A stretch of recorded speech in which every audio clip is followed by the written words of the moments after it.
dawa ka su pichakin dawa pachang te pachang wa ma to mi thi ma hen te len ka hang na hen hang phacha hen no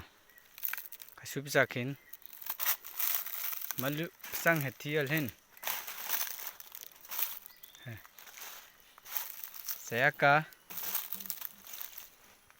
pahalu su dim sa sayaka saka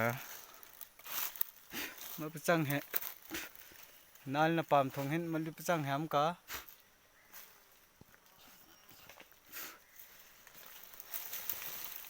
sathya ka sini modesu lenchi heneng ts modes son of thumwar yungsaka he himka he kanhan modes hangheru kan hoy neng itu thumsing chapa sayaka he donya hins kana he churong rong hen malu dam tha mapachang he sini ka pha cha hin si mayam